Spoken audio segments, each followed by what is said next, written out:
En una industria donde el machismo era ley y la virilidad un trofeo, ser conocido como mejor dotado era un título agridulce, un orgullo para algunos, una carga para otros, y siempre un imán para envidias, rivalidades y deseos.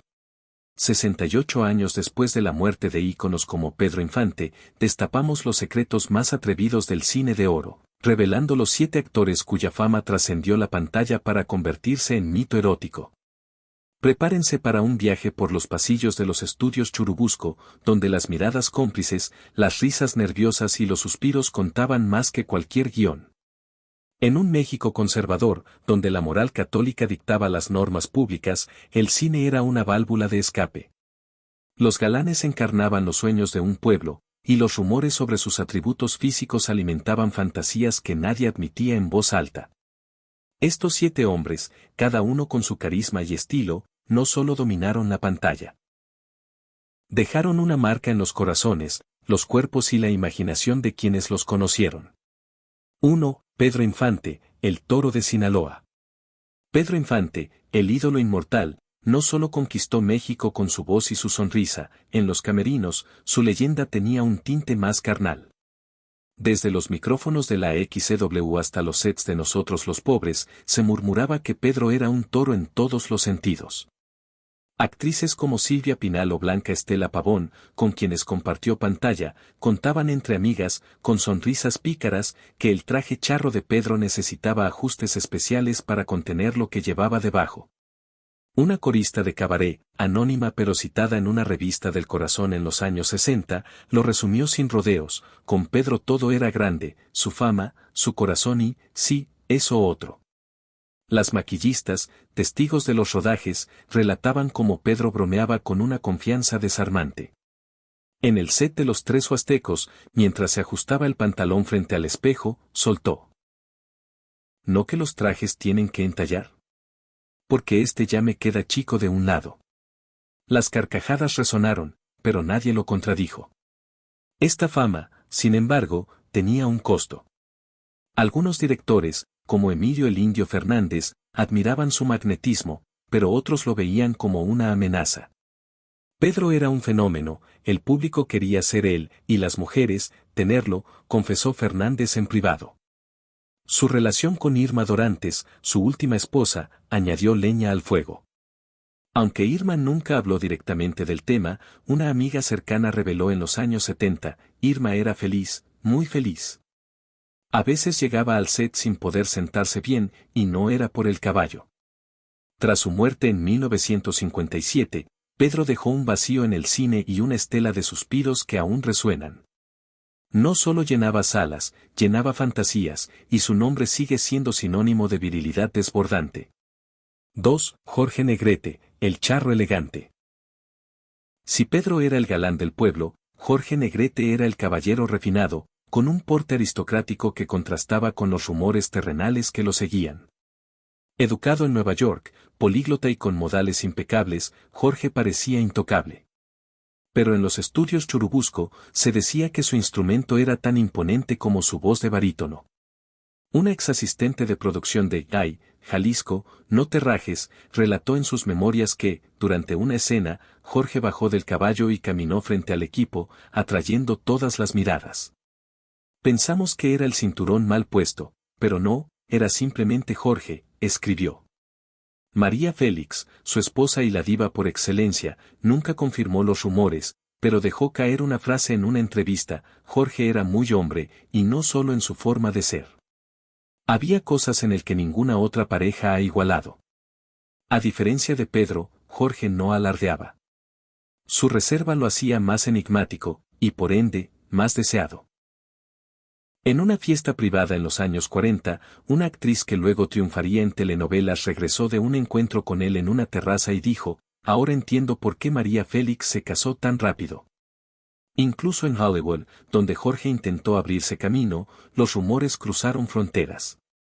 Un ejecutivo de MGM bromeó: ese mexicano entra al cuarto como si estuviera empujando una lámpara de pie. Cuando murió en 1953, dejó un legado de canciones, películas y susurros que aún resuenan.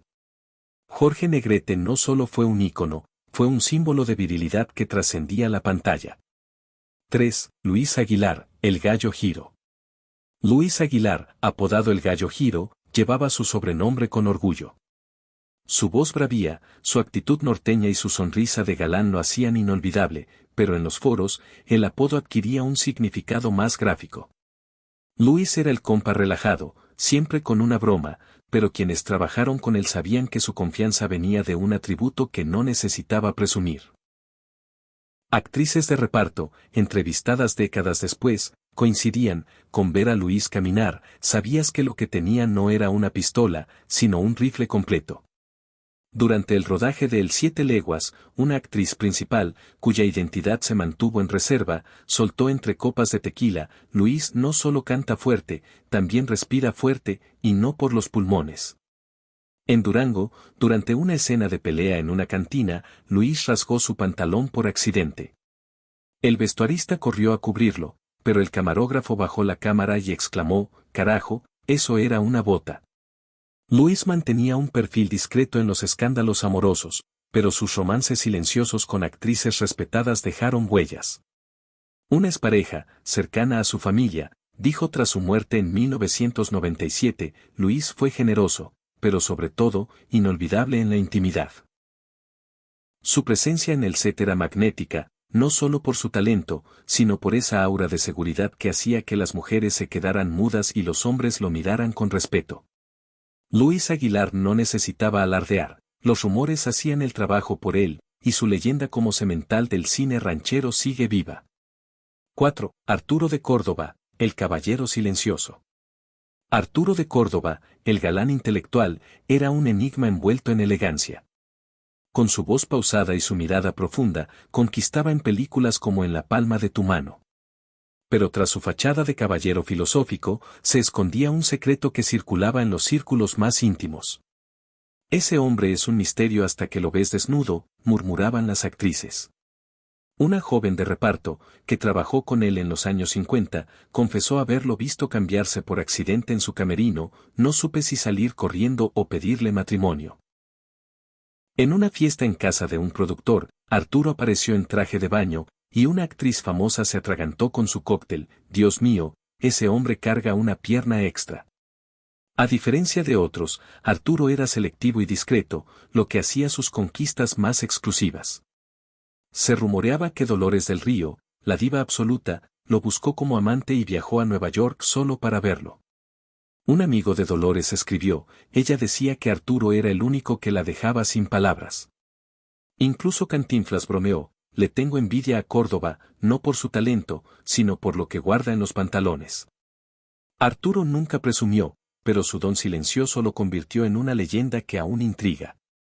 5. Resortes, Adalberto Martínez, el comediante explosivo. Adalberto Martínez, mejor conocido como Resortes, era el comediante que sorprendía a todos.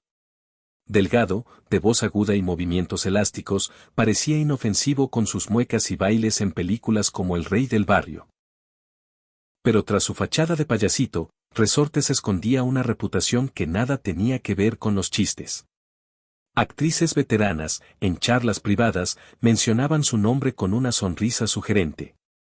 Una bailarina de cabaret, expareja suya en los años 50, confesó en una entrevista: «No sé cómo lo hacía, pero ese hombre era un elástico en la cama, y lo que tenía entre las piernas no era normal». Tintán, su amigo cercano, bromeó en una reunión: «Resortes no necesita carisma ni coche. Con eso que carga, hasta María Félix lo voltea a ver». Durante las grabaciones, Resortes hacía comentarios pícaros: «Me van a tener que mandar un doble, pero no para los bailes, sino para que me baje este asunto que ya me tiene jorobado». Los vestuaristas lo confirmaban: sus pantalones necesitaban ajustes especiales, porque lo de adelante sobresalía como micrófono de mariachi. En Acapulco, durante un rodaje, una joven actriz dijo años después: «Con Resortes aprendí a reír y a gemir, todo en la misma noche». Aunque nunca fue galán tradicional, su energía y su fama oculta lo convirtieron en un imán tras bambalinas. 6. Antonio Aguilar, el charro bravo. Antonio Aguilar, el ícono de las rancheras, era un volcán de virilidad. Su porte de macho alfa, su voz potente y su estampida a caballo en películas como La cama de piedra lo hacían parecer una leyenda viviente. Pero los rumores lo pintaban como algo más, una fuerza de la naturaleza. Una actriz que compartió set con él relató en privado: cuando Antonio bajaba del caballo, las mujeres se quedaban mudas. Nadie decía nada, pero todas lo veíamos. Los vestuaristas lo sabían, sus trajes de charro necesitaban arreglos en la entrepierna. Uno confesó: parecía que traía la funda del machete mal colocada, pero no, era él. Durante el rodaje de una escena en un río, la producción cortó varias veces porque lo que se marcaba era demasiado evidente. Un técnico bromeó: no podemos hacer una película familiar si el protagonista parece armado con una lanza. Flor Silvestre, su esposa, dejó caer en los años 80, Antonio nunca hacía nada a medias, y eso aplica para todo. Antonio evitaba escándalos, pero su leyenda de semental era imparable. Quienes lo conocieron en la intimidad decían que no había regreso tras cruzarse con él, y su sombra sigue imponiendo respeto.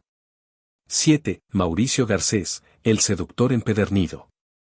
Mauricio Garcés, el rey del doble sentido, cerraba la lista con su estilo único. Con su copa en la mano, su bata de seda y su célebre arroz, era el maestro de la seducción en comedias como Don Juan 67. Pero su seguridad no venía solo de su talento actoral. Mauricio estaba bendecido por la genética, y sus batas no siempre podían ocultarlo. Una maquillista que trabajó con él dijo: entraba al set con más swing que un trombón, y no era por el peinado. Varias de sus conquistas reales, fuera de la ficción, terminaban obsesionadas. Una actriz comentó en privado: con un beso, ya sabías que no ibas a volver a ver a otro hombre igual. En una entrevista, cuando una conductora le preguntó si estaba bien dotado, Mauricio respondió con su sonrisa ladeada: ¿quién soy yo para desmentir lo que las damas dicen? En los años 70, una revista de farándula lo llamó el arma secreta del cine mexicano. Tras su muerte, mujeres del medio hablaban de él con un brillo en los ojos. Una dijo en un documental: Garcés era arroz con todo y chile. Mauricio no necesitaba músculos ni caballos, su carisma y su arma secreta lo hacían inolvidable. Estos 7 galanes no solo dejaron huella en la pantalla, marcaron los corazones, los cuerpos y la imaginación de quienes los conocieron. En el cine de oro, los secretos más sabrosos no estaban en los guiones, sino en los camerinos, las fiestas y las miradas cómplices. Aunque muchos rumores nunca se confirmaron, las voces tras bambalinas no mienten todas al mismo tiempo. El verdadero magnetismo no se actúa, se siente. ¿A cuál de estos íconos le crees más la leyenda? ¿Faltó alguno? ¿Has oído alguna historia secreta? Déjamelo en los comentarios, suscríbete para más historias del cine de oro y comparte este viaje con quien sepa apreciar el talento oculto de nuestros ídolos. Nos vemos en el próximo escándalo, su amigo, el historiador.